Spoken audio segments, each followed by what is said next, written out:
जो एक और मामला हमारी सरहदों पर बार बार सर उठा रहा है वो अफगानिस्तान के साथ हमारे मामलात हैं। क्या हमारी नई हुकूमत आने के बाद अफगान पाकिस्तान पॉलिसी में कोई तब्दीली आई है? पाकिस्तान का निजाम कितना ज्यादा मफलूज, नकारा और किसी के काबू में नहीं है। बदरी फोर्स का कमांडर हमीदुल्लाह खरासानी ने धमकी दी है कि बदरी फोर्स तैयार खड़ी है और किसी भी वक्त पाकिस्तान का बॉर्डर क्रॉस कर सकती है। तो उन साहब ने जब मैंने बताया ना कि मैं पाकिस्तान से, उन्होंने गन मेरे ऊपर सीधी कर ली, क्लाशनकोफ अपनी लोड करके मेरे ऊपर सीधी कर ली कि तुम पाकिस्तानी हो, मैं तुम्हें फायर कर दूंगा।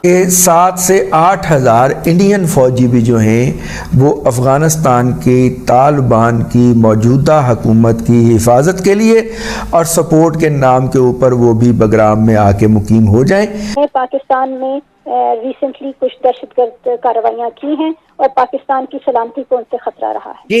ये जंग है और ये लंबी जंग है, ये आज नहीं जीती जाएगी। ये आपको जंग करनी पड़ेगी जब तक आसिम इसकी किराए के गुरीले नुमा फौज के वो हिस्सा जो इसके साथ है उसको काबू नहीं किया जाएगा। तो जहां पर अरबों रुपए का गर्शी कर्जे का मामला मौजूद है और मजीद अब ये कहा जा रहा है कि बिजली के जो सार्फिन हैं उनके ऊपर 967 अरब रुपए का बोझ डालने की तैयारी हो रही है। IMF का प्रोग्राम प्राइम मिनिस्टर कह रहे हैं कि नागुज़ीर है, उसके बगैर हम आगे नहीं चल सकते। और IMF कहता है कि अपने जो सबसे बड़ा जिन जगहों पर आपका खसारा है उसको मीट करें। कि हमने CPEC की पटारी को खोलने के लिए उसकी तरफ हाथ बढ़ाया है, तो ये हाथ बढ़ाने के ऊपर ये सारे लोग एक्टिव हो गए और इसके ऊपर तो $18 बिलियन फिर भी आप देंगे कहां से, ये समझ में ना आने वाली बात है कि ये होगा क्या और ईरान करेगा क्या।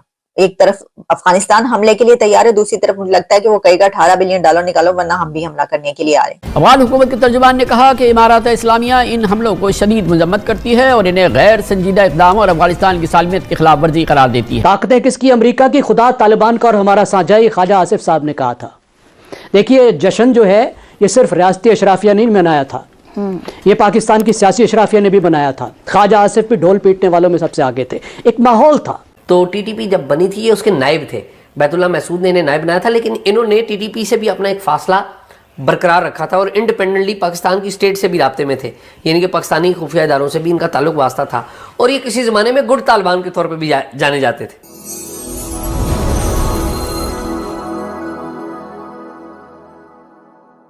ये समझा गया कि फाइनली पाकिस्तान को काबुल में एक दोस्ताना हुकूमत मिल गई, अब हम टेररिज्म का मसला हल कर सकते हैं। सब लोग ये समझ रहे थे, एक उम्मीद थी, एक मौका था, क्योंकि कैसी हुकूमत आई जिसको हमारी मोहताजी थी, जो हम समझते थे हमारी दोस्त साबित होगी, जो हम समझते थे हमारी मदद करेगी कि वो उन दहशत गर्दों को ख़त्म करे, उसको डीरेडिकलाइज करे, उनको वापस भेजे, इस मामले को ख़त्म कर दे।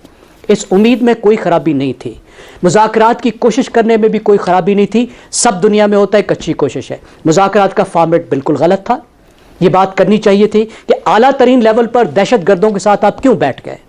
आपने रियासत के साथ दहशत गर्दों को पैरिटी 8वीं बार क्यों दे दी? आपने क्यों अफगान तालिबान को फरीक नहीं बनाया? आपने उनको सस्ता छोड़ दिया। उन्होंने कहा जी आप जानो और TTP जाने। ये गलती ज़रूर थी, मुज़ाकरात में गलती नहीं थी। देखिए जो अगली बात है, जो ये ख्वाजा साहब कह रहे हैं कि कौन वापस लाया, देखिए एक लिहाज से ठीक भी है, ये सवाल गलत भी है।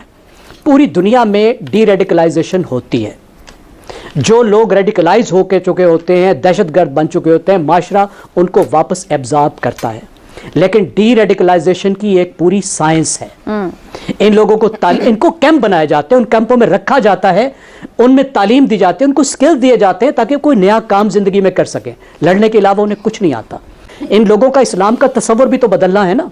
वो इस्लाम का तसव्वुर जो पूरी उम्मत का है, इनका इस्लाम का तसव्वुर उससे मुख्तलिफ है। वो करने की इजाजत दी गई, वो ये काम करते रहे, इसी तरह करते रहे, तो खुदा गवाह है कि जो 1971 में हुआ वही काम यहाँ पे दोबारा होगा। बिल्कुल, जो बंगालियों के साथ हुआ था वो पख्तूनों के साथ अभी किया जा रहा है। जो कुछ वहां पे जिस तरह किया गया था अफगान कौम के खिलाफ अभी किया जा रहा है, जो बंगालियों के खिलाफ किया गया। और अफगान कौम सिर्फ अफगानिस्तान में नहीं है, अफगान कौम जो है वो पाकिस्तान में भी जितने पख्तून है पश्तून है वो अफगान कौम है, बेसिकली ये कौम अफगान है। तो इनके खिलाफ जो काम किया जा रहा है यही काम किया गया था इससे पहले। और अगर GT रोड के पठान जो अंग्रेजों ने नाम रखा था उनके को सामने रख के अफरीदी टाइप, शायद अफरीदी टाइप लोगों को सामने रख के आप समझ रहे हैं कि आप पाकिस्तान बचा लेंगे, तो ये बहुत बड़ी भूल है आपकी जनाब। इस तरह पॉसिबल नहीं है। और अगर हमने ये काम इनको पॉइंट आउट ना किया, जिस तरह बाजवे को पॉइंट आउट करते थे उसकी एक्सटेंशन से पहले, उसी तरह हमने इनको पॉइंट आउट ना किया और इनकी चीजें सामने ना आपके लेके आए, तो हमें तो मादरे वतन पाकिस्तान की खातिर सब कुछ कर रहे हैं। तो हम पाकिस्तान नहीं बचा पाएंगे। कि पाकिस्तान में कोई अच्छा तरक्की का काम होने लगा है तो जिन लोगों को इस तरक्की से चिढ़ है, दुश्मनी है, और देखिए इसी दौरान ही IMF जो है उसका भी डील हमारी थ्रू हो जाती है। अच्छा, इसी दौरान ही पाकिस्तान के आर्मी चीफ जो हैं वो सऊदी अरब के फरमारवा तो नहीं लेकिन वज़ीर आज़म जनाब मोहम्मद बिन सलमान से जाके मिल लेते हैं। अच्छा, इसी दौरान ही कुछ चाइना और बाकी ममालिक से भी ख़बरें आ जाती हैं। तो ये इसका मतलब है कि कहीं ना कहीं कोई हलचल शुरू हुई है। और हलचल किसके हवाले से हुई है? CPEC के हवाले से हुई है। और CPEC के हवाले से कोई ना कोई हम काम करने लगे हैं तो आप हमारे दुश्मनों को इस अमर की दाद तो दें कि वो जाग रहे होते हैं और वो फौरी तौर पे एक्टिव हो जाते हैं और एक्टिव होकर वो अपनी कार्रवाइयों का आगाज़ कर देते हैं कि 7 से 8 हज़ार इंडियन फ़ौजी भी जो हैं वो अफ़गानिस्तान के तालिबान की मौजूदा हुकूमत की हिफाजत के लिए और सपोर्ट के नाम के ऊपर वो भी बगराम में आके मुकीम हो जाएं। वैसे बगराम के अंदर और उसके इर्द गिर्द जो अमेरिकन ने अमारात वगैरह बनाई थी या जो ठिकाने बनाए थे उनके अंदर 20,000 के करीब फ़ौजियों के शाहाना तरीके से रहने के इंतज़ामात मौजूद हैं।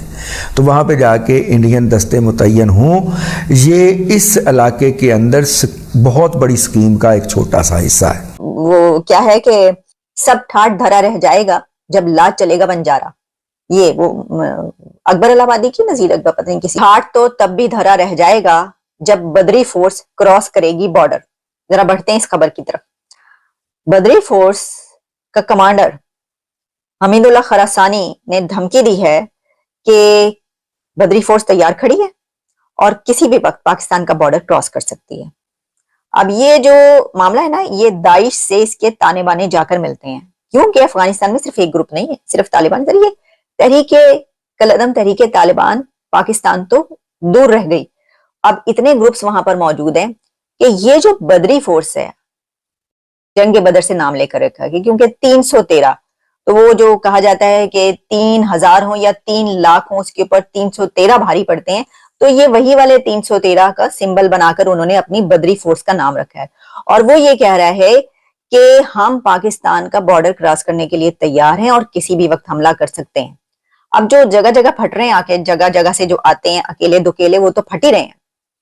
अभी भी डेरा इस्माइल खान में एक बहुत बड़ा हमला हुआ है। इससे पहले जो हमले हुए हैं, डेली बेसिस पे कई एक नहीं डजन्स ऑफ हमले हो रहे हैं, जिसमें फौजी जवान भी मारे जा रहे हैं और उसमें उसी के साथ जो दहशतगर्द हैं उनको भी मारा जा रहा है और उनकी तस्वीरें सामने आ रही हैं। फुटेजेस वायरल होती रहती हैं, जाहिर है हम इस प्रोग्राम में नहीं दिखा सकते, लेकिन ये बदरी फोर्स अगर दाखिल होगी, इसने हमला किया तो इसको कौन रोकेगा? इसके सामने कौन आएगा? मुसलमान से लड़ा होगा, अल्लाह अकबर का नारा उस तरफ से लगेगा, अल्लाह अकबर का नारा इस तरफ से लगेगा। लेकिन शुक्र है कि पाकिस्तान की जो स्कॉलर्स और जो मुल्ला कभी कहा करते थे तालिबान को इसी तरीके से कि जी वो भी मुसलमानों को मारे हैं, कम से कम इस हद तक तो हम काफी अरसे से पहुंच चुके हैं कि दहशतगर्द है, इनको मारो। लेकिन अब इसमें मैं आपको बताती हूँ कि जो बदरी फोर्स है वो बड़े ही जदीद असलहे के साथ है। वो तालिबान वाला मामला नहीं है, अगर आप समझ रहे हैं। तालिबान जो होते हैं, आप देखते हैं जबील और मुजाहिद से लेकर किसी को भी देख लें भाई, वो जो उनका लिबास होता है, शलवार कमीजें पहन के, वो पट्टा डाला होता है कंधे पर या पगड़ी पहनी होती है और बड़ी बड़ी बंदूकें लेके फिरे होते हैं, ये वो नहीं है। इनके पास एक तो इन्होंने फुल आर्मी वाला ड्रेस पहना होता है और बड़े हेलमेट्स लगाए होते हैं, गॉगल्स पहने होते हैं, इसी के साथ जदीद असलहा इनके पास होता है। पाकिस्तान पर जो कुछ हमले हुए हैं उसमें से कुछ में इस तरह के जो लोग नजर आए तो ये बड़े हैरानी हुई कि इनके पास ये वाले कौन से जो हैं हथियार आ गए कि जिससे ये कहाँ कहाँ देख रहे हैं और ये इतने जदीद हथियारों के साथ और ऐसे ड्रेसिंग में आए हैं। तो वो पता ये चलता है कि वहां पर ये जो फोर्सेज हैं, ये जो ग्रुप्स हैं, इन्होंने वहां पर जो जिस वक्त US विड्रॉल हुआ था ट्रूप्स का, तो उस वक्त ऐसे बहुत सारा जो गैजेट्स और सामान रह गया था, वो सब गैजेट्स इनके कब्जे में आए और अब इनके पास है।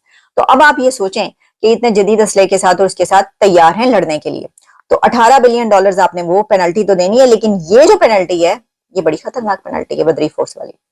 लेकिन देखें, दिलचस्प बात आप ये देखिए कि पाकिस्तान के डिफेंस मिनिस्टर की सारी तवज्जो इंडिया की तरफ है कि इंडिया और अफगानिस्तान की तिजारत नहीं होने देनी। अगर हमारा जो है तालिबान को ना रोका गया तो हम ये करेंगे कि इंडिया और अफगानिस्तान के बीच ट्रेड कॉरिडोर जो है वो बंद कर देंगे। तो ये चूरन बेचने वाली बात हमेशा का जो है ना, वो 1.5 आने चूरन बेचना कि वो इंडिया को जो है वो बुरा भला आप कह लें, आप अफगानिस्तान और इंडिया के बीच का आप कहें जी हम कॉरिडोर बंद कर देंगे, हमारे पास इतनी बड़ी ताकत है। अंदाजा करें आपके पास क्या ताकत है कि बदरी फोर्स आपके बॉर्डर पे खड़ी है, आपको ललकार रही है, और दूसरी तरफ जो है वो 18 बिलियन डॉलर्स आपने देने हैं ईरान के।